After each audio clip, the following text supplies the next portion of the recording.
దేవునికి మహిమ.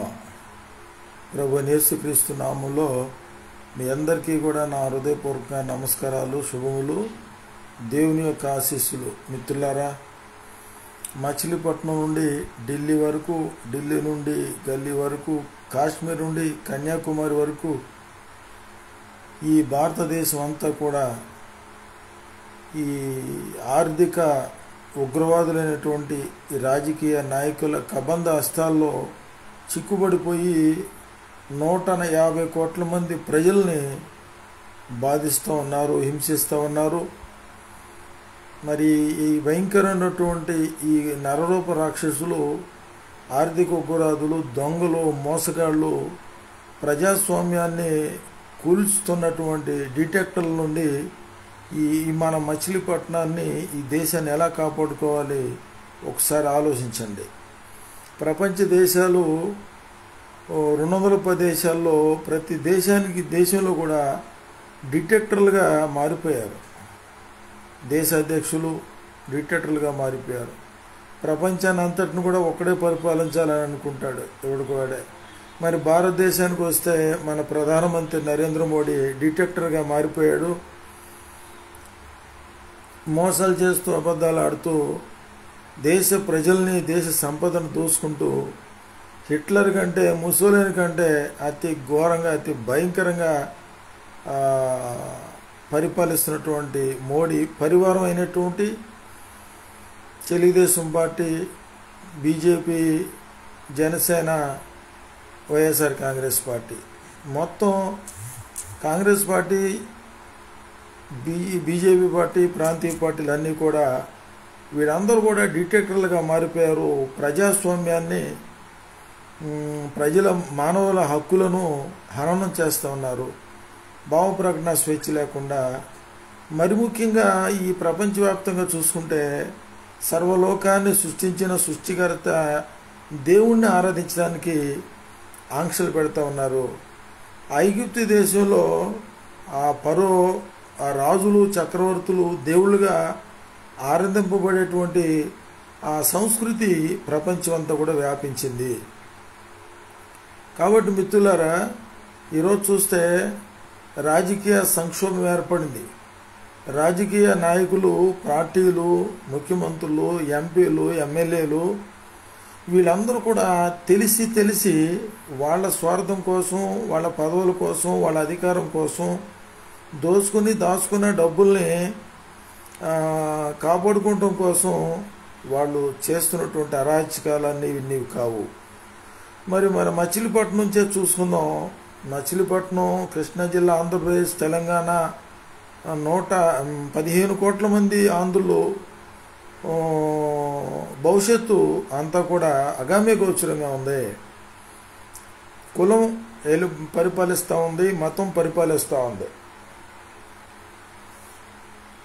రాత్రి నేను ఫేస్బుక్ లైవ్లో మాట్లాడాను. మిత్రులారా, ఒక మంచి నిర్ణయానికి రావడం జరిగింది. భారతీయులు, క్యాస్ట్లెస్ ఇండియన్లు,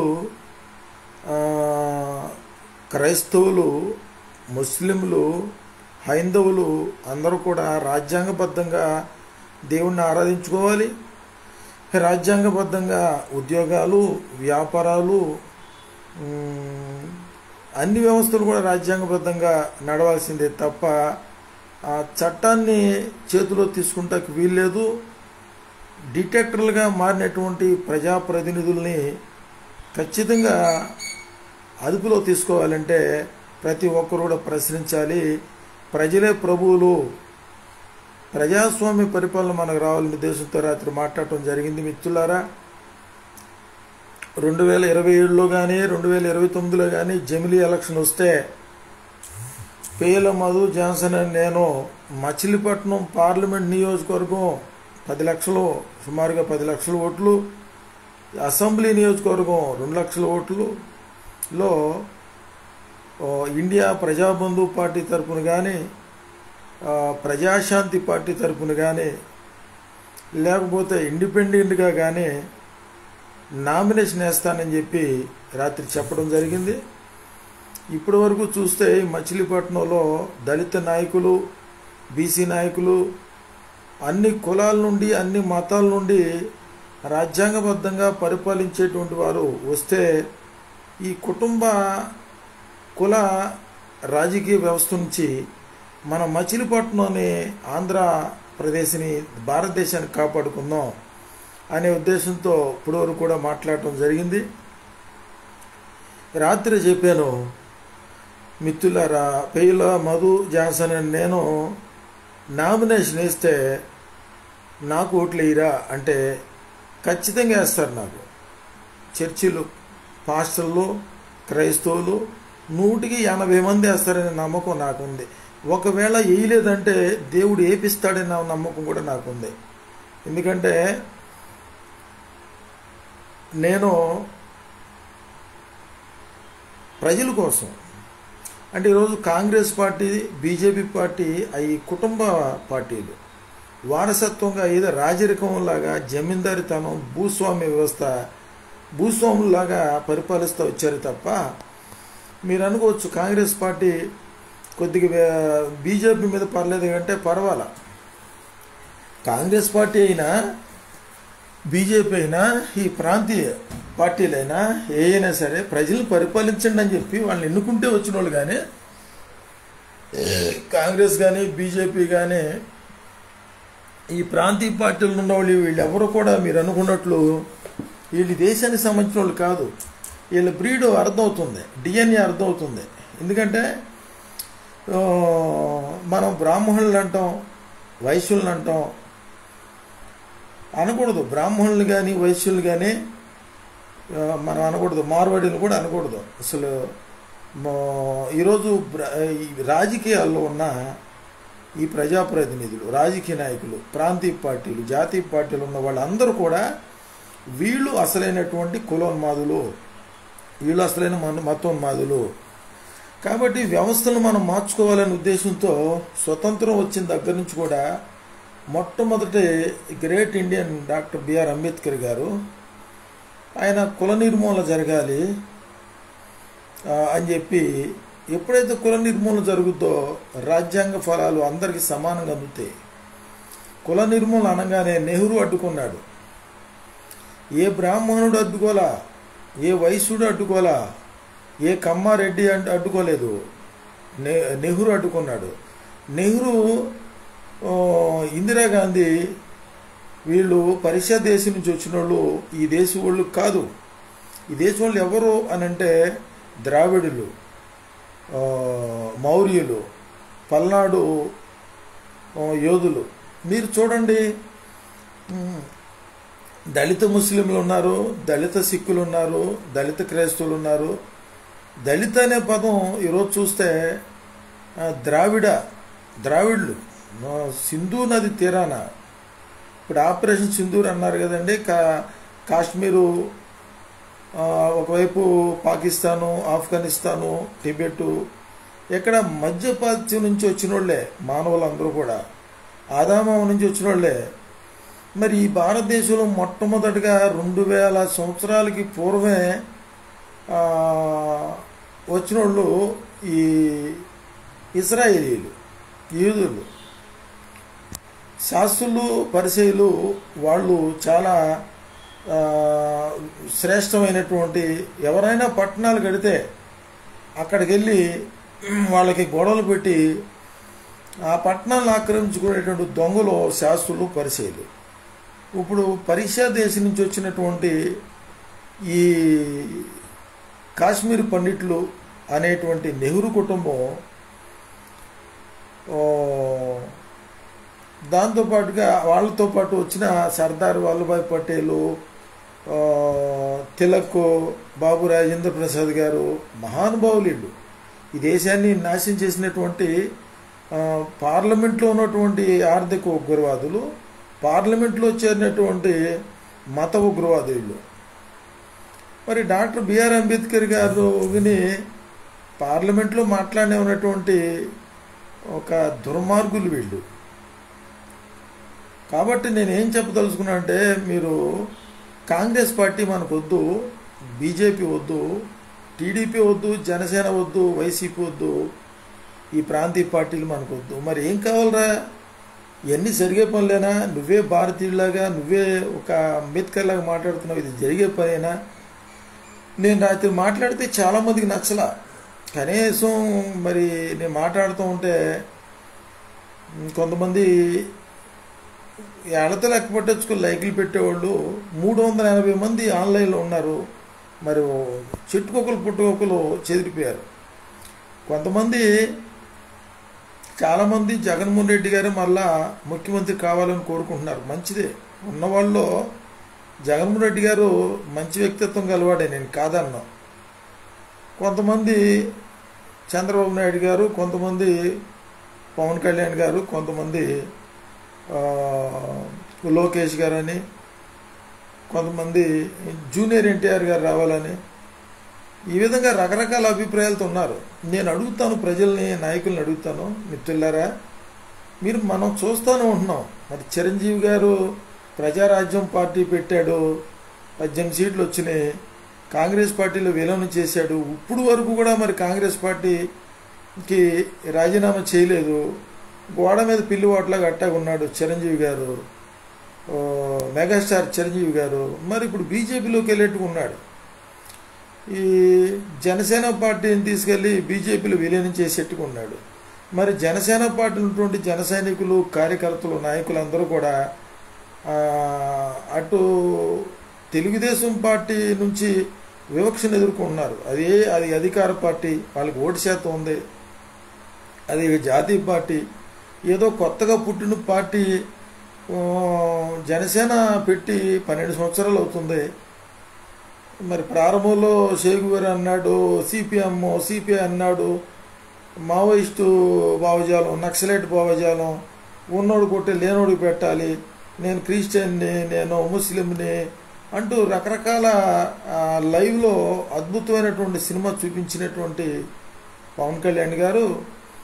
మరి ఒకవైపు పవన్ కళ్యాణ్ గారు నేను నమ్ముకొని రాజకీయాల్లో డబ్బులు ఖర్చు పెట్టుకుని వచ్చిన వాళ్ళు చాలామంది అసలు పవన్ కళ్యాణ్ గారు ఈ జనసేనలో ఉండాలా, తెలుగుదేశంలోకి వెళ్ళిపోవాలా, లేదంటే వైఎస్ఆర్ కాంగ్రెస్ పార్టీకి వెళ్ళిపోవాలా అనేటువంటి ఆలోచనలో పడిపోయారు ప్రజలు. అందరూ ఇబ్బంది పడుతున్నారు. టీడీపీలో ఉన్న వాళ్ళ పరిస్థితి అంతే, జనసేనలో ఉన్న వాళ్ళ పరిస్థితి అంతే. కొద్ది గొప్ప చెప్పాలంటే వైఎస్ఆర్ కాంగ్రెస్ పార్టీ కొద్దిగా పర్వాలా. నేనే మద్దతు ఇస్తానే అంటలేదు, కానీ నేను ఒక రాజకీయ విశ్లేషకుడిగా ఎన్ని పార్టీలు ఉన్నా, ఏ పార్టీలు అయినా సరే వాళ్ళు భారత రాజ్యాంగబద్ధంగా పరిపాలించోళ్ళు కావాలని కోరుకుంటున్నాం. భారత రాజ్యాంగబద్ధంగా పరిపాలించోళ్ళు అసలు లేరు, అసలు ఒక్కళ్ళు కూడా లేరు. మరి జగన్మోహన్ రెడ్డి గారు చూస్తే 5 సంవత్సరాలు పరిపాలనలో 2019 నుండి 24 వరకు చూసుకుంటే ఎన్ఆర్సీకి ఓటేశాడు, రైతు నూతన చట్టాలకు ఓటేశాడు, వక్ఫ్ బోర్డు బిల్లుకి కూడా ఓటేశాడు. ఈ మధ్య మళ్ళీ సుప్రీంకోర్టుకి ముస్లిం సోదరుల నిమిత్తం వేశారులేండి, నేను దానికి కాదన్నా. మొత్తం కూడా బీజేపీనే. ఇప్పుడు చిరంజీవి గారు వెళ్ళి బీజేపీలో జాయిన్ అవుతాడు. ఈ నెల 22వ తారీఖు విశాఖపట్నం వస్తున్నాడు మోడీ గారు. వచ్చి ఈ నమో ఆంధ్రప్రదేశ్ యోగా దినోత్సవం అంట. మొత్తం వాట్సాప్లో, ఫేస్బుక్లో పెట్టారు. 5 కోట్ల మంది, 6 కోట్ల మంది ఆంధ్రుల యొక్క నెంబర్లన్నీ తీసుకొని వీళ్ళందరినీ, వీళ్ళ పర్మిషన్ లేకుండానే మేమందరం కూడా యోగా నేర్చుకుంటాం అనే విధంగా దాంట్లో పెట్టారు. అంటే అందరూ కూడా యోగా నేర్చుకుంటామని చెప్పి చంద్రబాబు నాయుడు గారికి సమక్షంలో జాయిన్ అయిపోయినట్టు పెట్టారు. నేను, నా కుటుంబ సభ్యులు, నేను ఒరిజినల్ క్రిస్టియన్ని కాబట్టి నేను వాట్సాప్లో మెసేజ్ పెట్టా. నేను కానీ, నా భార్య కానీ, బిడ్డలు కానీ మేము ఎవరు కూడా యోగా నేర్చుకోము, యోగాకి మాకు ఎట్టి సంబంధం లేదు అని పెట్టా. ఒకవైపు చూస్తే బలవంతంగా మత మార్పులు చేస్తున్నారు. జై శ్రీరామ్ అనపోతే కొట్టడం, గుళ్ళలు చర్చిలోకి రావటం, చర్చిలో మహిళల పట్ల అసభ్యకరంగా ప్రవర్తించడం. చూడండి, కుప్పం నియోజకవర్గంలో ఒక దళిత స్త్రీనో బీసీనో ఎవరో కానీ ఈ మధ్యకాలంలో కొంత అమౌంట్ తీసుకుంటే ఇవ్వలేదని చెప్పి చెట్టు కట్టేసి కొట్టారంట. డాక్టర్ కే పాల్ గారు ప్రెస్ మీట్లో మాట్లాడుతున్నారు. అటెంప్ట్ టు మర్డర్ కేసు కింద కేసు కట్టాలి, కట్టపోతే చంద్రబాబు నాయుడు గారి మీద కేసు నేను పెడతానని డాక్టర్ కే పాల్ గారు మాట్లాడారు. స్టేట్ సపరేట్ కాకముందు సోనియా గాంధీ విభజన హామీ చట్టాల్లో 10 సంవత్సరాల వరకు తెలంగాణలో ఆఫీసులు కానివ్వండి, ఫర్నిచర్ కానివ్వండి, ఆ యొక్క రెవెన్యూ విషయంలో కానీ అటువంటి రాయితీలు ఉండే. మరి 12 సంవత్సరాలు అయిపోతుంది కాబట్టి ఇంతవరకు ప్రత్యేక హోదా ఇవ్వాల, మోడీ ఇవ్వాల. కాంగ్రెస్ గవర్నమెంట్లో సోనియా గాంధీ ఇవ్వలేదు, మోడీ 10 సంవత్సరాల్లో ప్రత్యేక హోదా ఇవ్వాల, స్పెషల్ స్టేటస్ ఇవ్వాల, పోలవరంకి నిధులు ఇవ్వాల. రాజశేఖర రెడ్డి గారి టైంలోనే అది నిర్మాణం జరిగింది, ఆయన బతుకుంటే అది అయ్యేది, పూర్తయ్యేది. మరి చంద్రబాబు నాయుడు గారికి లెటర్ రాశారు డాక్టర్ కే పాల్ గారు. అనేకమైన ప్రశ్నలు, ఏ ఒక్క ప్రశ్నకు కూడా చంద్రబాబు నాయుడు గారి దగ్గర సమాధానం లేదు. పార్లమెంట్ అసెంబ్లీలో మీరు బిల్లు పెట్టండి, అప్పులు తీసుకున్నారు, ఇవ్వలేకపోయారు, వాళ్ళని చెట్టు కట్టు కొట్టడం ఏంటి? Attempt to murder case file చేస్తారా, చేపిస్తారా?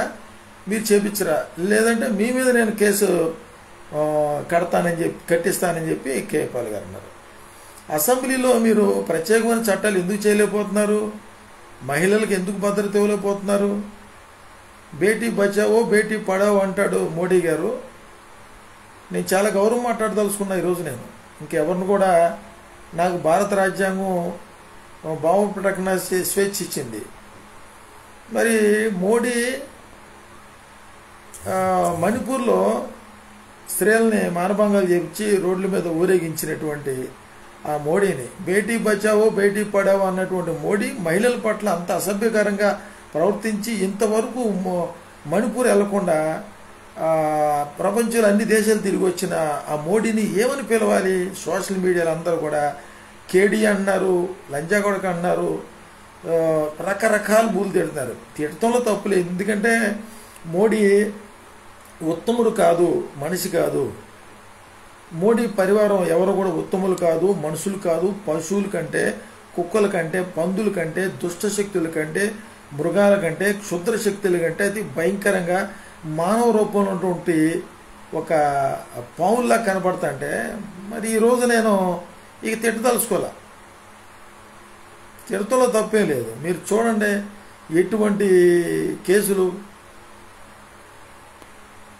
కేసులు జర్నలిస్టుల మీద, ఇండిపెండెంట్ జర్నలిస్టుల మీద, ప్రశ్నించే వాళ్ళ మీద, దేశ పౌరుల మీద కేసులు పెట్టి లోనెత్తున్నారు. జైల్లో ఎంతమంది ఉన్నారు? దళితులు ఉన్నారు ఈరోజు, మొత్తం జైల్లో ఉన్నారు ప్రశ్నించేవాళ్ళు. ఎంటెక్లు చదువుకొని, బీటెక్లు చదువుకొని, ఉద్యోగాలు లేక వివక్షతకు గురయ్యి, వాళ్ళు మానసిక క్షోభకు గురయ్యి ప్రశ్నించినందుకే వాళ్ళని మావోయిస్టులని, నక్సలైట్లు అని చెప్పి జైలు వేసిన వీళ్ళేమనాలి?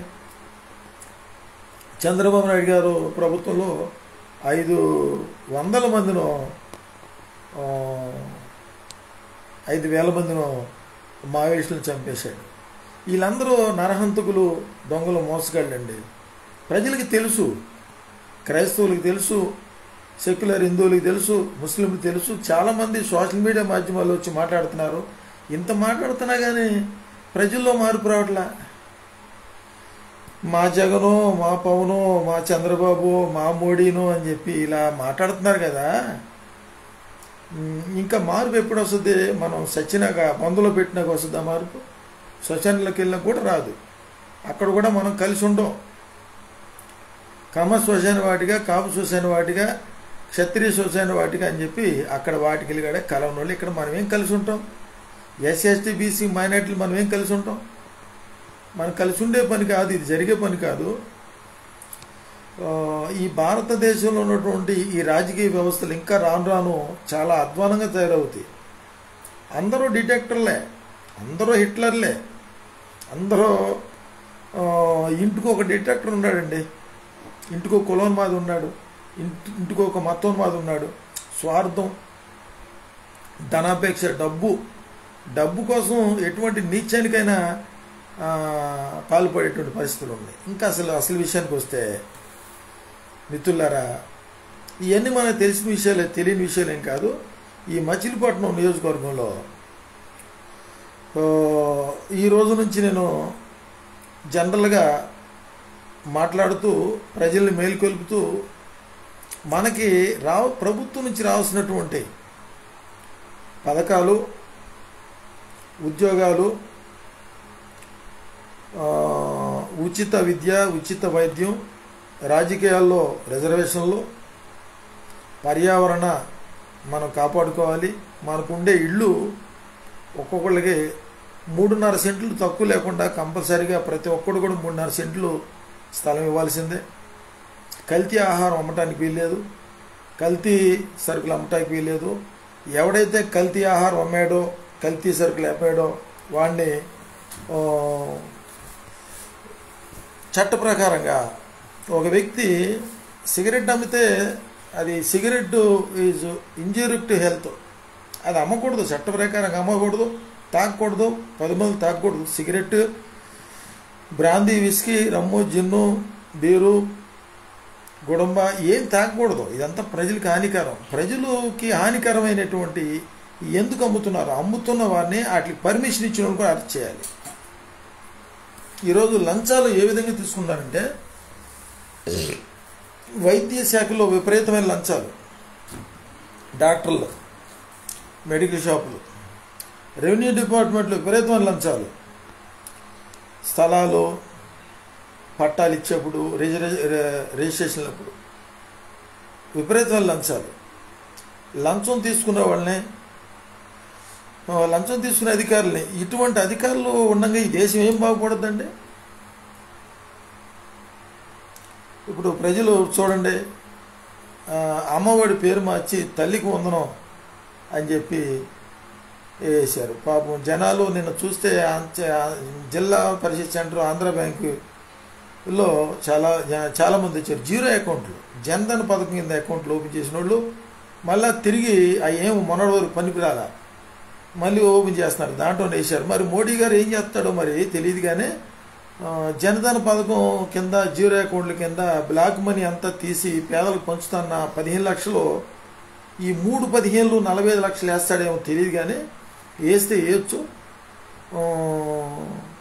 కాబట్టి తల్లికి వందనం అని పేరు పెట్టారు. ఈయన డాక్టర్ కేపాల్ గారు అంటారు తల్లికి వందనం, తాతకి అప్పడం అని ఆయన మాట్లాడుతూ, వాస్తవమే. ఇవన్నీ ఏంటిది? ఎవరు డబ్బులు ఇస్తున్నారు మీరు? కాబట్టి మనం మార్పు కోరుకొద్దాం. మచిలీపట్నం ప్రజలారా, క్రైస్తవులను అడుగుతున్నా, సెక్యులర్ హిందువులను అడుగుతున్నా, ముస్లిం సోదరులను అడుగుతున్నా. ఇప్పుడు పవన్ కళ్యాణ్కి కానీ, చంద్రబాబు నాయుడుకి కానీ, జగన్మోహన్ రెడ్డికి కానీ, ఈ చిరంజీవి, నాగబాబు, మోడీకి కానీ వీళ్ళకి ఎవరికైనా మనం ఓట్లు వేస్తామా? మనకి కళ్ళు పోయినాయండి, చెవులు గుడ్డి అయిపోయినాయా? మనం మోగోళమా? మనకేమన్నా కుష్టి వ్యాధి వచ్చి స్పర్శ లేకుండా పోయిందా? మన స్పర్శ ఉందిగా, మనకి హృదయం స్పందన లేదా?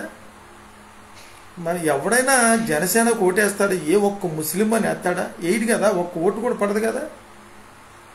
చంద్రబాబు నాయుడుకి వేస్తారా? ఒక్క ఓటు బిల్లుకి రాజ్యసభలో మీ ఇష్టం అని విభిచారి చేశాడు, వేశారు, ఒక్క బిల్లు అయిపోయింది. వైఎస్ఆర్ కాంగ్రెస్ పార్టీ, టీడీపీ, జనసేన మొత్తం బీజేపీ కదా. ముస్లింలారు మీరు వేస్తారా చెప్పండి దయచేసి? క్రైస్తవులారు మీరు వేస్తారా? జగన్మోహన్ రెడ్డి కానీ, చంద్రబాబు నాయుడు కానీ, పవన్ కళ్యాణ్ కానీ, మోడీకి కానీ వేస్తారా చెప్పండి? నేను నా కొట్టోళ్ళు మీకు రాజకీయాలు పనికిరామా? రౌడీలు అవ్వాలా? గూండాలు అవ్వాలా? దోసుకుని దాచుకోవాలా? ఎలక్షన్కి నేను నా బొట్టోళ్ళు మేము సంపాదించాలా? ఏం చేసి సంపాదించాలి చెప్పండి? ఏం చేయాలి? భూ కబ్జాలు చేయాలి, దొంగతనాలు చేయాలి, మోసాలు చేయాలి, సెటిల్మెంట్లు చేయాలి, మనీ లాండరింగ్ చేయాలి. ఎన్ని చేస్తే కదా డబ్బులు సంపాదించేది? ఎన్ని చేసి డబ్బు సంపాదించేసి ఓటుకి 2,000 ఇచ్చేస్తే సరిపోద్దా? ఏ రకంగా వేస్తారని చెప్పండి? టీడీపీ కానీ, వైసీపీ కానీ, జనసేన కానీ, కాంగ్రెస్ కానీ, బీజేపీ కానీ ఎట్లా వేస్తారు? ఇక దేశంలో కాంగ్రెస్, బీజేపీ ఈ తప్ప ఏమి లేవా? దళితులు 40 కోట్ల మంది దళితులు ఉన్నారు కదా దేశవ్యాప్తంగా. దళితులు వేసుకుంటే సరిపోద్దిగా. ఇప్పుడు మచిలీపట్నం 60,000 ఓట్లు. మీరందరూ కూడా నాబోటోడికి మీరు ఇప్పటి నుంచే చెప్తున్నా, మీరందరూ కూడా మేము ఎవరం కూడా ఎమ్మెల్యేకి పోటీ చేయడం సరిపోమని చెప్పేశారు. మేము నామినేషన్ అంటూ ఏటూ జరిగితే వైఎస్ఆర్ కాంగ్రెస్ పార్టీలోనే వేస్తాం. ఎందుకంటే మేము దాంట్లో వేసామంటే ఈవీఎంలు ట్యాంపర్ చేసుకున్నా కుదురుద్ది. ఇండిపెండెంట్గా వేస్తే ఈవీఎంలు ట్యాంపర్ చేయడం కుదరదు. రెండోది, ఇండిపెండెంట్గా వేస్తే నా ఇంట్లోనే నాకు ఓటేయరు అనేటువంటి స్థాయిలో మీరు ఉన్నారు. నిజంగా నెయ్యరు. నేను నామినేషన్ వేస్తాను, నాకు ఏరా ఖచ్చితంగా వేస్తారు. నాకు తెలుసు. ప్రతి చర్చిలో ఇప్పుడు మా చర్చి ఉంది, దీప్ ఎందుకోసం మీ చర్చి ఉంది, 600 మంది ఉన్నారు. నేను నామినేషన్ వేయటానికి వెళ్ళే రోజు మా చర్చిలో పాస్టర్ గారిని నేను అడుగుతా, పాస్టర్ గారు నేను నామినేషన్ వేస్తున్నాను, మన చర్చి వాళ్ళని పంపించండి అంటే పాస్టర్ గారి జీవితం మొత్తాన్ని పంపిస్తారు, మొత్తం వస్తారు. ఒకవేళ పంపించలేదు అనుకోండి, దేవుడికి లెక్క చెప్పుకుంటాడుగా. లేదు పంపించకపోతే నా మీద అభిమానంతో వచ్చేవాళ్ళు కూడా నా చర్చిలో ఉన్నారు, దీప్ ఎందుకోసం మీ చర్చిలో ఉన్నారు. అలాగే జీజీఎం చర్చి ఉంది, సిఎస్ఐ చర్చి ఉంది, రోమన్ క్యాథలిక్ చర్చి ఉంది, బాప్టిస్ట్ చర్చి ఉంది, ఇండిపెండెంట్ చర్చిలు ఉంది. చర్చికి ఒక 10 మంది వచ్చిన నామినేషన్ రోజు కనీసం ఒక 1000 మందితో నేను నామినేషన్ వేస్తా కదా.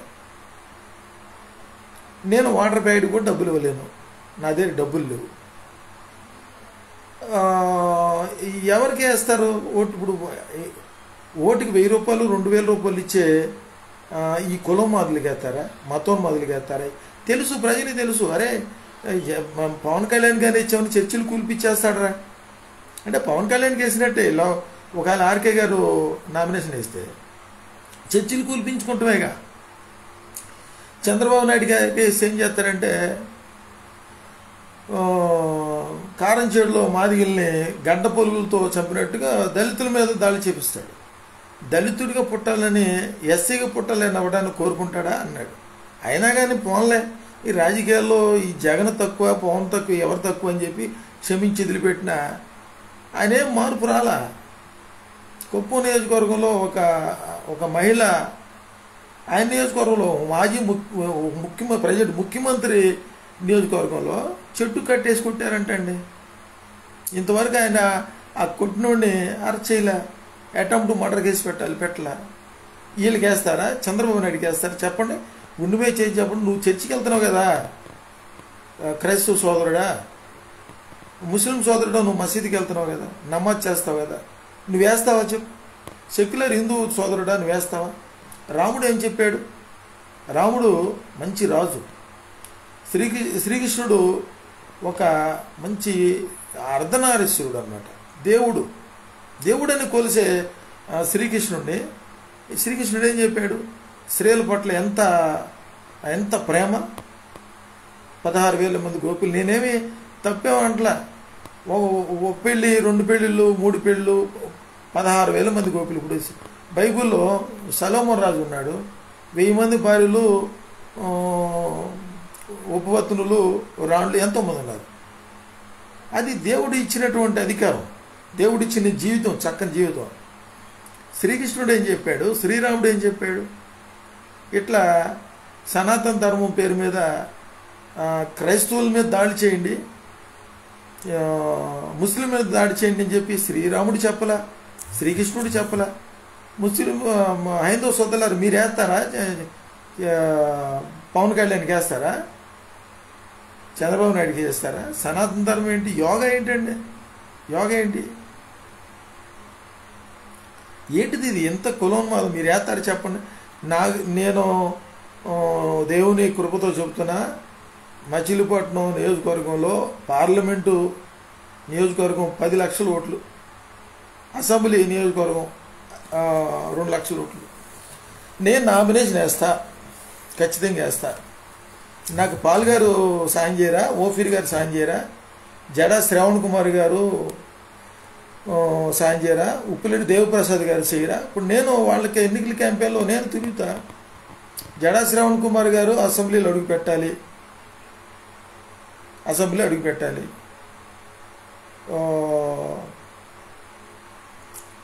హర్ష కుమార్ గారు మళ్ళీ ఆయన పార్లమెంట్లో అడుగుపెట్టాలి. ప్రజలకు గురించి మాట్లాడాలి కోరుకుంటున్నాం. కత్తి పద్మారావు గారన్నా, కదిరి కృష్ణ గారన్నా, కంచాయిలే గారన్నా, ఆయన బీసీ సామాజిక వర్గం చెందినవాడైనా ఆయన ఒక ప్రొఫెసరు, గొప్ప మేధావి. ఇప్పుడు విశారదన్న గారు ఉన్నారు, ఇప్పుడు మందకృష్ణ ఉన్నాడు. ఇప్పుడు ప్రజెంట్ బీజేపీలో ఉన్న వీళ్ళందరినీ నేను గౌరవిస్తా. వీళ్ళందరూ అంబేద్కర్ గారి వారసులే, అందరూ భారతీయులే, అందరూ మనుషులనే ఏకంగా నేను చెబుతాం. వీళ్ళందరినీ గౌరవిస్తాం. ఇప్పుడు తెలుగుదేశం పార్టీలో మహాసేన రాజేష్ ఎంతో గొప్ప లీడర్, ఆయనకి ఎంతోమంది ఫాలోవర్స్ ఉన్నారు. మరి ఏమైంది చివరాగా చూడండి, ఈరోజు ఆ ఎమ్మెల్యే ఆశ టికెట్ కోసం తెలుగుదేశంలో పార్టీలో ఉండి చంద్రబాబు నాయుడు గారు భజన చేస్తే ఏదో నియోజకవర్గంలో ఎమ్మెల్యే టికెట్ ఇస్తాడని చెప్పి జడా శ్రవణ్ కుమార్ గారిని, హర్ష కుమార్ గారిని నోటుకు వచ్చినట్టు మాట్లాడుతున్నాడు. మహాసేన రాజేష్ గారు మాట్లాడుతున్నాడు. నేనేంటంటే దాచుకున్న దొంగలు, మోసగాళ్ళు, మతోన్మాదుల్ని నేను తిడతా, కానీ మిమ్మల్ని తిడతాకి నాకు నోరు రాదు. ఎందుకంటే మీరందరూ కూడా ఆ వేసే 4 మెతుకుల కోసం మీరే దరిద్రులు ఉన్నారు. ఎవడు బాగుపడినోడు ఎవడున్నాడు చెప్పండి? ఒక్క దళిత నాయకుడు చెప్పండి. ఒక్కడ ముఖ్యమంత్రి అయ్యాడా? ఒక పట్టుమని ఒక ఇండస్ట్రియలిస్ట్ ఉన్నాడా? ఒక భూస్వామి ఉన్నాడా? ఏం బాగుపడ్డాడు? మీ మీద నాకు జాలే. ఈ మచిలీపట్నం నియోజకవర్గంలో నన్ను గ్రూపులో చాలామంది వైఎస్ఆర్ కాంగ్రెస్ పార్టీలో, టీడీపీలో, అన్ని పార్టీల్లో నన్ను చేర్చుకున్నారు. నేను రాజకీయ విశ్లేషకుడిగా చేర్చుకున్నారు. కాబట్టి నాకు ఎవరు మిత్రులు కాదు, ఎవరు శత్రువులు కూడా కాదు. నాకు అందరూ కావాల్సిన, నాకు మొహమాటం ఉండదు. చంద్రబాబు నాయుడు అయినా, పవన్ కళ్యాణ్ అయినా, చిరంజీవి అయినా, నాగబాబు అయినా, ఎవరైనా నాకు సమానమే. తప్పు చేస్తే, మోసం చేస్తే, అబద్ధాలు ఆడితే, ప్రజా వ్యతిరేక విధానాలకి నిరసనగా నేను మాట్లాడుతూనే ఉంటా.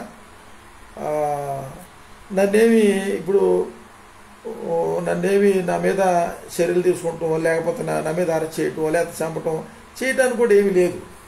ఏం చేస్తారు? రాజకీయ విశ్లేషకునిగా నన్ను చేయగలిగింది ఏమీ లేదు. నేనేం చెప్తానంటే, మీరు ఎవరు కూడా మచిలీపట్నం నియోజకవర్గంలో ఎమ్మెల్యేగా పోటీ చేయటానికి అర్హత గల వాళ్ళు ఎవరు లేరన్న సంగతి నువ్వు ఒకవేళ సంపాదిస్తే డబ్బులతో నీకు ఓట్లేసి గెలిపించుకునేంత లేదు. ఎవరు నమ్మరు, తీసుకుంటారు, అందరి దగ్గర తీసుకుంటారు ప్రజలు. టీడీపీ, వైసీపీ, జనసేన అందరి దగ్గర డబ్బులు తీసుకుంటారు. ఏ సోలికే ఎత్తారు ఓట్లు. జనులు ఇక ఎప్పుడైతే పౌరసత్వాన్ని అమ్ముకున్నారో ఆ రోజే వాళ్ళ జీవితం నాశనం అయిపోయింది. చూడండి, నవరత్నాలు, స్కాలర్షిప్లు, టైలర్స్కి డబ్బులు, 45 సంవత్సరాలు ఎన్నోళ్ళకి మహిళలకు డబ్బులు, అమ్మఒడి, రైతు భరోసా, ఈ విధంగా ఇచ్చారు. అందరికీ రాలే. అవి కూడా ఎక్కువ శాతం ఇప్పుడు 4 కోట్ల మందిలో 6 కోట్ల మందిలో 4 కోట్ల మంది జనులు ఓటేసినట్టు 2024 ఎలక్షన్లో ఓటు శాతంలో వైఎస్ఆర్ కాంగ్రెస్ పార్టీ 4వ స్థానంలో ఉంది. అంటే అన్ని ఓట్లు పడి ఎందుకు ఓడిపోయారు? ట్యాంపరింగ్ చేశారు. 5వ స్థానంలో టీడీపీ ఉంది. ఇటువంటి రాజకీయ సంక్షోభంలో ఉన్న మిత్రులారా, మనం ఆలోచించాలి. దేవుడు మనకి జ్ఞానం ఇచ్చాడు, ఎలా బతకాలి, ఎలా బతికించాలి, అందరూ బాగుండాలి, అందులో మనం ఉండాలని కోరుకోవాలి తప్ప స్వార్థం మనకు పనికిరాదు. చూడండి, చంద్రబాబు నాయుడు గారు ఎంత స్వార్థపరుడు, ఎంత వెన్నుపోటు రాజకీయదారుడు, తన నరహంతకుడు. ఆయనకి తెలుసు ఆ విషయం. నేను వెన్నుపోటు రాజకీయదారుణ్ణి, పిల్లనిచ్చిన మావనే చంపేశా, రాళ్ళతో కొట్టించా, చెప్పులతో కొట్టించా, ఆయనే చెప్పాడు సోషల్ మీడియాలో. ఆయన పట్టించుకోడు. మరి జాతీయ పార్టీ కదా, తెలంగాణలో నామినేషన్ ఏమన్నా 4 సీట్లు అని వచ్చినాయా? రేపు 8కి రెడీ అవుతున్నారు.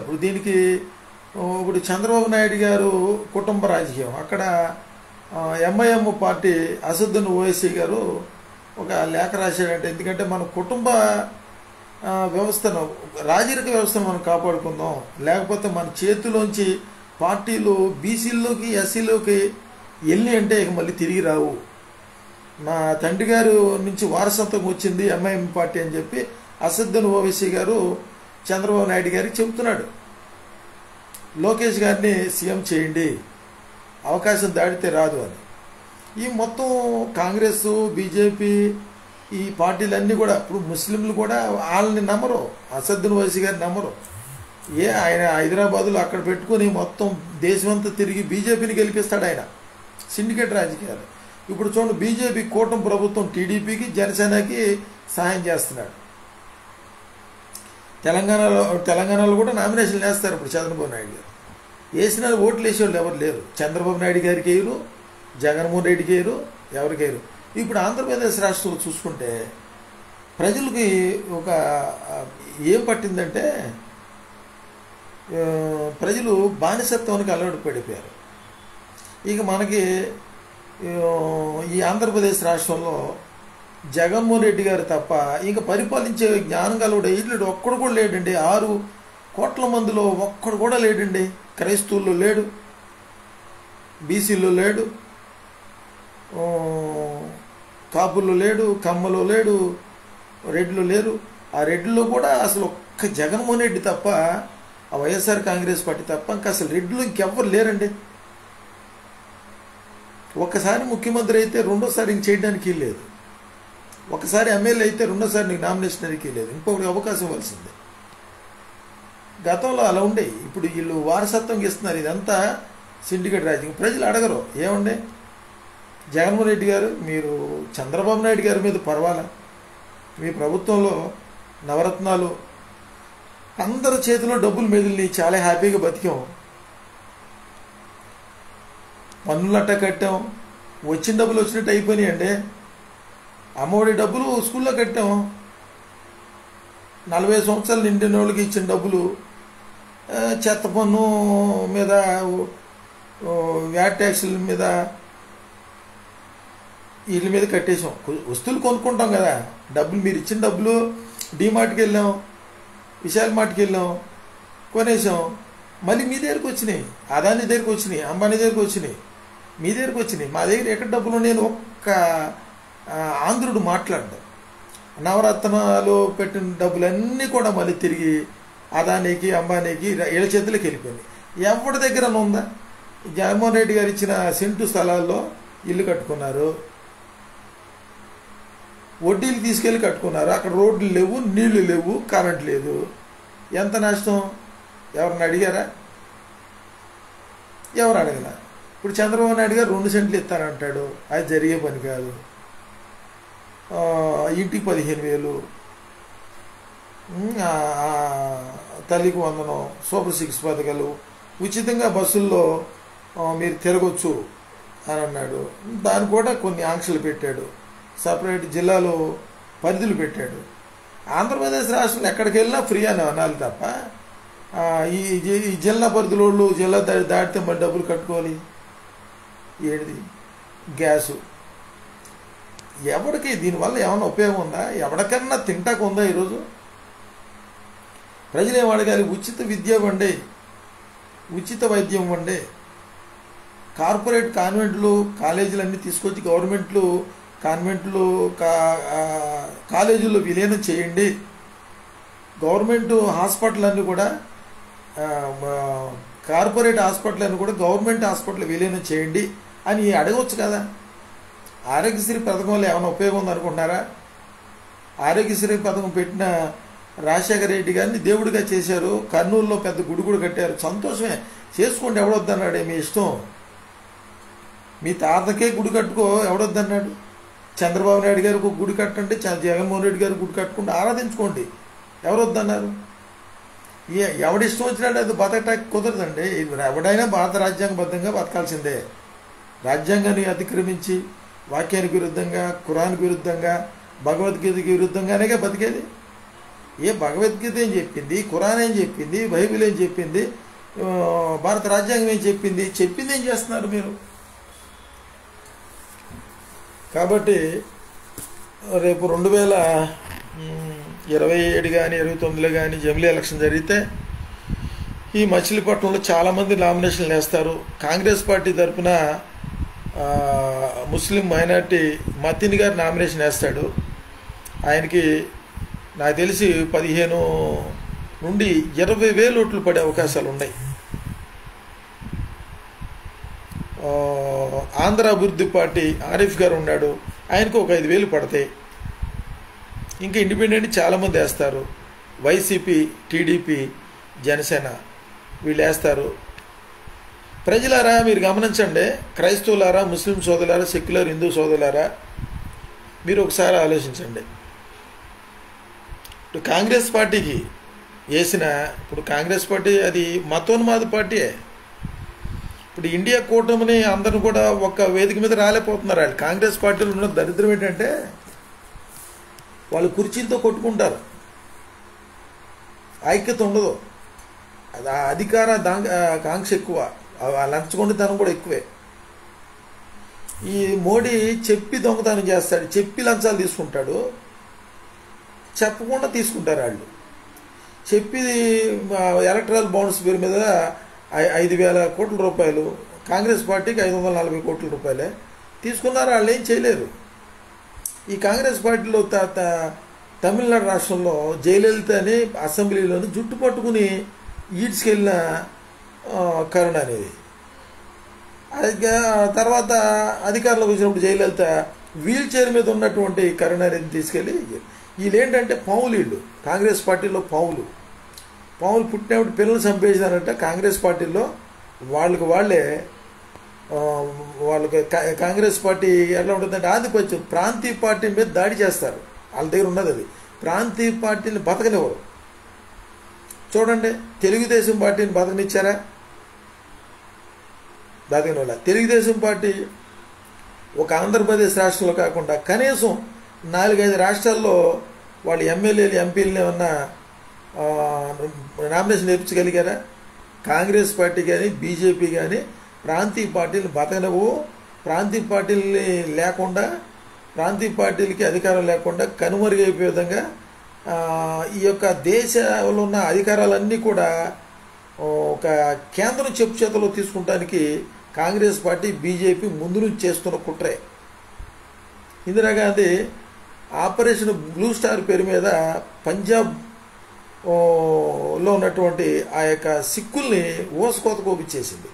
ఎందుకంటే వీళ్ళు దేశమంతా ఒక్క సమైక్య స్ఫూర్తితో ఉండాలి, సార్వభౌమాధికారం కలిగి ఉండాలి, ముస్లింని వేధించాలి, క్రైస్తవులు వేధించాలి, అయినా కానీ అణిగి ఉండాలి. వాళ్ళు మా బతుకు మేము బతుకుతామంటే పొరపాటును కుదరదు అంటారు. ఏర్పాటువాదులు అంటారు, ఎల్టీడీ అంటారు, నక్సలైట్లు అంటారు, మావోయిస్టులు అంటారు. ఎన్కౌంటర్ చేసి చంపేసేస్తారు వీళ్ళు.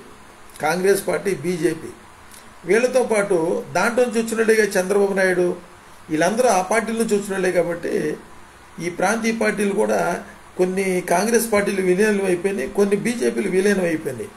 ఈ రెండు దేశానికి ప్రమాదం. కాబట్టి మచిలీపట్నం నియోజకవర్గంలో క్రైస్తవులు, ముస్లింలు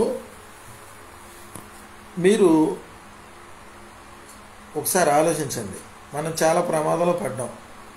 అసూయతో, స్వార్థంతో, డబ్బు పిచ్చుతో ఈ పథకాలకి ఆశపడి మీరు నిర్లక్ష్యం ఉన్నారంటే 2027 కానీ 29 కానీ జమిలీ ఎలక్షన్ జరిగితే ఇక అదే చివరి ఎలక్షన్, ఇంకా ఎలక్షన్ ఉండదు. మోడీ కానీ మళ్ళీ ప్రధానమంత్రి అయ్యాడా ఇది లాస్ట్, ఇంక ఎలక్షన్ ఉండదు. హిట్లరు యూదుల్ని 60 లక్షల మంది యూదుల్ని విషవాయువులు పెట్టి చంపినట్టు క్రైస్తవులు చంపుతారు. కాబట్టి ఇంక మనకు టైం లేదండి.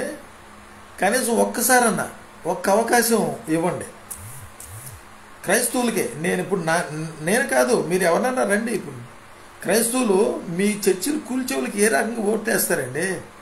టీడీపీకి ఎట్లేస్తారు మీరు, జనసేనకి ఎట్లేస్తారు అని చెప్పి వైఎస్ఆర్ కాంగ్రెస్ పార్టీకి ఎట్లేస్తారు మీరు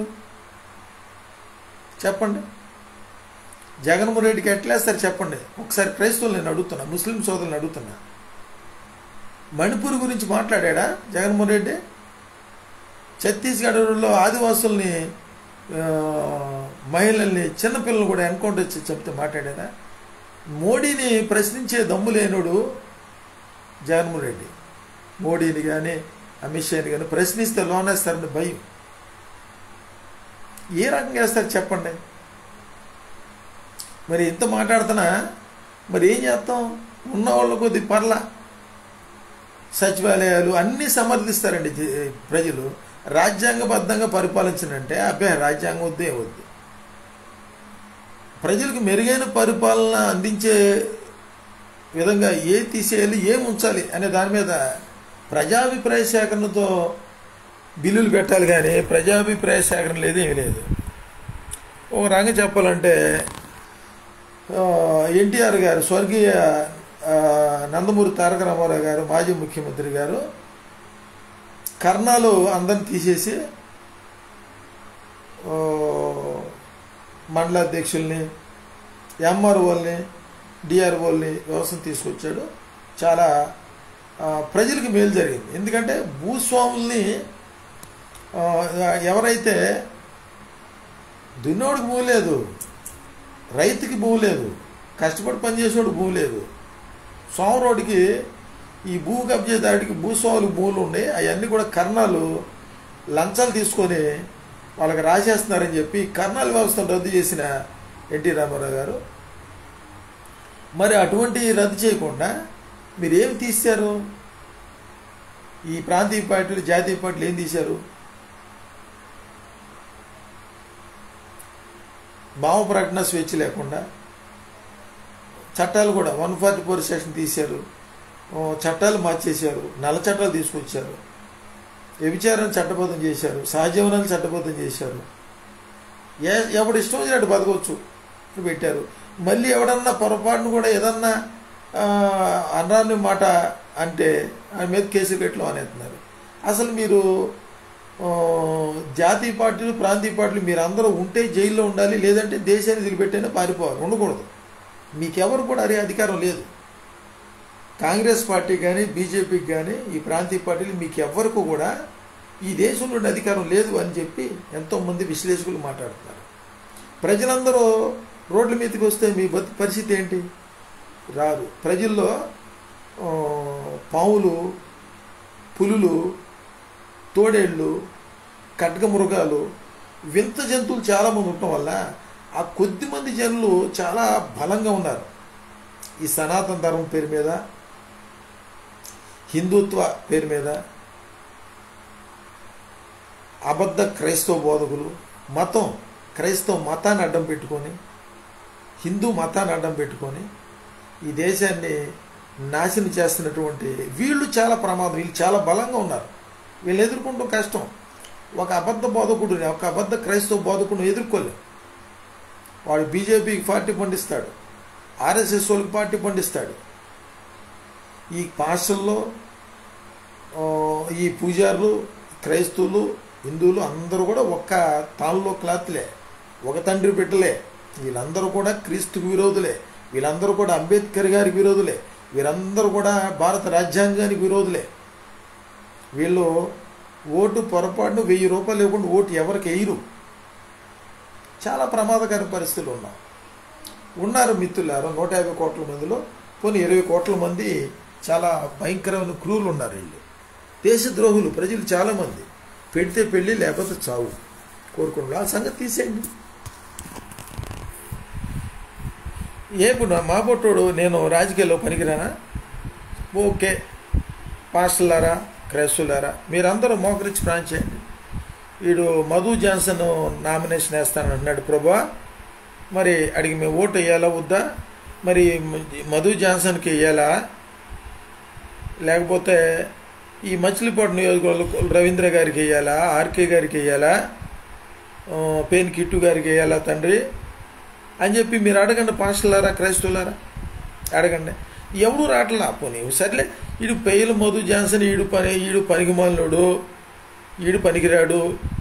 మరి ఎవడు రాకపోతే ఇంక కనీసం వీడన్న వచ్చాడు. వీడు మాట్లాడతాడు, అసెంబ్లీలో, పార్లమెంట్లో మాట్లాడగలరు, ప్రజల గురించి మాట్లాడగలరు. వీడికి భారత రాజ్యాంగం ఆర్టికల్స్ సెక్షన్లో, కోర్టులు, ఈ తెలిసిడు. కాబట్టి మనం వేయాల వద్దా అని ఒకసారి అడగండి. పోనీ ఇంకెవరన్నా వస్తున్నారంటే పోనీ నేనే చేస్తానంటే ఎవరు రారు, మీరు రారు, ఎవరిని రానివ్వరు. కనీసం ఒక్క అభిప్రాయం కూడా చెప్పరండి. సోషల్ మీడియాలో పెడతాం కదా, పెడితే పాపం ఏంటంటే వాళ్ళకు కూడా తెలుసు మధుకి ఓటు శాతం ఎంత ఉంది. ఇంటెలిజెన్స్ రిపోర్ట్లు ఉంటాయి. నేను నామినేషన్ వేస్తే ఈ మచిలీపట్నం నియోజకవర్గంలో 20 నుండి 25,000 ఓట్లు పడే అవకాశం ఉంది. తెలుసు గెలిచినా గెలవచ్చు. నేను రానున్న సంగతి తెలుసు వాళ్ళకి. కానీ నేను రాత్రి నిర్ణయం తీసుకుని ఖచ్చితంగా నేను నామినేషన్ వేస్తాను. నా దగ్గర డబ్బులు ఉంటేనే వేయాలా, వేస్తాను. ఇంట్లో కూర్చుంటాను. సోషల్ మీడియా మాధ్యమాల్లో వాట్సాప్ గ్రూపుల్లో పెడతాను. 53 డివిజన్లో తిరుగుతాను. నియోజకవర్గం అంతా తిరుగుతా. అవసరమైతే పార్లమెంట్ నియోజకవర్గం 7 నియోజకవర్గాలు తిరుగుతా. గన్నవరం, గుడివాడ, పామరు, ఈ పార్లమెంటు పరిధిలో ఉన్నాయని తిరుగుతా. పెనమలూరు, మచిలీపట్నం, పెడన మొత్తం తిరుగుతా. ఏం కావాలి ఆ టైంలో? ఎవరికైనా ప్రజల్లో కనికరం కలగదా? పాస్టల్లో అరే పామేడు నీతిమంతుడురా, యథార్థవంతుడురా, ప్రజల కోసం రిస్క్ తీసుకున్నాడు అని చెప్పి స్వచ్ఛందంగా వచ్చి మధు నేను 4 కార్లు పెడతా, నువ్వు నామినేషన్కి వేస్తున్నావు కదా, భోజనాలకి నేను చూసుకుంటానని చెప్పి స్వచ్ఛందంగా జనాలు రారా? పాస్టర్లు రారా? క్రైస్తవులు రారా? నా ముస్లిం సోదరులారా, నా యొక్క సెక్యులర్ హిందూ సోదరులారా ఖచ్చితంగా వస్తారా? నాకు నమ్మకం ఉంది. నేను ముందు నుంచి చెప్తున్నా, రాజకీయాల్లో దేవుడు ప్రస్తావన తేవకూడదు. నేను రేపు పొద్దున ఎన్నికల క్యాంపెయిన్లు తిరుగుతా, వచ్చిన తర్వాత ముస్లిం సోదరులు కానీ, హైందవ సోదరులు కానీ, క్రైస్తవులు కానీ ఎవరైనా నన్ను చర్చిలో రమ్మని ఏ పాస్టర్ పిలవడు. ఎందుకంటే నా సంగతి తెలుసు. నేను చర్చికి రాను. నా వ్యక్తిగతం నేను ఆరాధించుకుంటాకి వెళ్తా. రాజకీయాల్లో వచ్చేప్పుడు నీ చర్చికి వస్తే నాకు ఓట్లు ఎత్తావా? నీ గుడికి వస్తేనే నాకు ఓట్లు ఎత్తావా? నీ మసీదుకి వస్తేనే నాకు ఓట్లు ఎత్తావా? వేసినా పర్లేదు, అయిపోయినా పర్లే, అది నీ ఇష్టం. రాజకీయాల్లో దేవుడు ప్రస్తుతం రాకూడదు. నేను రేపు నామినేషన్ ఖచ్చితంగా వేస్తాను, వస్తా. హైందవ మహిళలు, అక్కలు, చెల్లెమ్మల్ని అడుగుతా, నాకు ఓటేసి నువ్వు గెలిపిస్తే ఈ మచిలీపట్నాన్ని అభివృద్ధి చేస్తా. రోడ్లు, డ్రైనేజీ, పోర్టు, కాలేజీలు, మీకు నిరుద్యోగ భృతి, ఈ పథకాలు మీరు కోరుకున్నట్టుగానే మీరేమేమి కొడుతున్నారు అవన్నీ కూడా నేను అసెంబ్లీ మాడతా అంటే నాకేరా? లేదన్నా నేను బొట్టు పెడతాను, ఆడపల్లిని తీసుకొస్తాను, నన్ను గౌరవిస్తే నేస్తానని చెప్పేసి అని ఎవరన్నా అంటారా? ఎవరు అనరు. ఎందుకంటారు? తెలుసు, నా సంగతి తెలుసు. లేదంటే ఒకవేళ ఇష్టం లేదనుకుంటే రారు, అసలు వాళ్ళే రారు, నేను వెళ్ళను. నాకు పాస్టర్లు మీరు సపోర్ట్ చేయరా? మచిలీపట్నం మా సంఘంలో ఉన్నారు, వాళ్ళు వేస్తారు. లేదు, నేను గెలుస్తానా ఓడిపోతానా అనేది దేవుడి చిత్తం. అది ఏమో గెలిస్తే గెలవచ్చు, ఓడిపోతే ఓడిపోవచ్చు. జనాలు వస్తే విస్తారంగా రావచ్చు, లేకపోతే రాకపోవచ్చు. నాకేంటంటే నష్టం ఏంటి? నామినేషన్ అబ్రహం లింకన్ 4 సార్లు 5 సార్లు నామినేషన్ వేసాడంట. పుల్లలు కొట్టుకునేవాడు, పుల్లలు ఎరుక్కునేవాడు, అమెరికా అధ్యక్షుడు అయ్యాడు. అందరూ ఎగతాలు చేసేవాడంట. వేస్తా, తర్వాత మళ్ళీ సానుభూతిని వేస్తారుగా. డబ్బులు ఇవ్వను. దేవుడు దయగల మనసు పుట్టించి, కరికల మనసు పుట్టించారే, వీళ్ళందరూ దొంగలు రా, ఇచ్చారు, తీసుకున్నారులే డబ్బులు, ఆడికి వేసేయండి అని చెప్పి దేవుడు మనసులో కలిగిస్తే పార్లమెంట్లో ఎంతమంది స్వతంత్ర అభ్యర్థులు వెళ్ళారు? గతంలో చూడండి, స్వతంత్ర అభ్యర్థులు ఎంతమంది అసెంబ్లీకి, పార్లమెంట్కి వెళ్ళేవాళ్ళు. ఇప్పుడు ఎందుకు వెళ్తలేదు? కారణం ఏంటంటే ఈ దొంగలు స్వతంత్ర అభ్యర్థుల్ని నామినేషన్ వేయనీయకుండా వాళ్ళకి ప్రలోభ పెట్టి, వాళ్ళు బెదిరించి జైలు వేసి చంపేసి ఈ రకం చేస్తున్నారు. ఇక కుదరదు, ఇంకేం కుదరదు. ఇదే మచిలీపట్నంలో నేను నామినేషన్ వేస్తాను, ఆంధ్ర అభివృద్ధి పార్టీ ఆరిఫ్ గారు వేస్తారు, కాంగ్రెస్ పార్టీ మతీన్ గారు వేస్తారు, ఇంకా స్వతంత్ర అభ్యర్థులు వేస్తాను. జై భారత్ పార్టీ జడా శ్రవణ్ కుమార్ గారు వేపిస్తాడు నామినేషన్. మేము ఉద్యమ పార్టీలు మేము అందరం కూడా కూర్చుని మాట్లాడుకుంటాం. ఎవరికి ఓట్లు ఎక్కువ పడితే చూసుకోండి, వాడికి వేయించేయండి అని చెప్పి మేమందరం కూడా ఆ విధంగా ఎన్నికల క్యాంపెయిన్ చేస్తాం. జడా శ్రావణ్ కుమార్ గారు, ఉప్పులేటి దేవిప్రసాద్ గారు, అంతగారు రమేష్ గారు, పివి సునీల్ గారు అందరం కలుస్తాం. చెదురుమదురుగా ఒకళ్ళు ఈ మచిలీపట్నం నుంచి ఒకళ్ళు, పాంబార్ నుంచి ఒకళ్ళు చెప్పలే. టీడీపీ వైసీపీ మీరు వేసుకున్నా మీరు ఓడిపోయే అవకాశాలు ఉన్నాయి.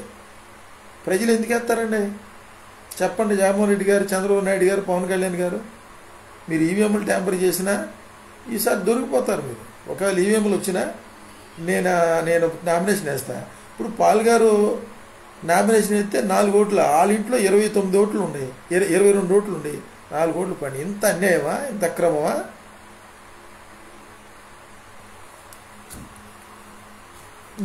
నేను ఎవరికి సపోర్ట్ చేయదలుచుకోవాలా?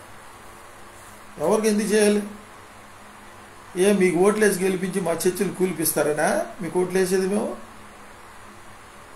మణిపూర్లాగా మహిళల్ని మానభంగాలు చేసి నగ్నంగా ఊరేగించాలని వేయాలి ఓట్లు మీకు? అడుగుతాకి మీకు సిగ్గులేదా? మీకు ఏ రకంగా సపోర్ట్ చేస్తాం? సరే వారు బాబు క్రైస్తవులు, దళితులు అందరూ జగను జగను జగను జగను చేయండి బాబు, ఏం పర్వాలేదు చేయండి. దేవుడికి లెక్క చెప్తారు కదా మీరు.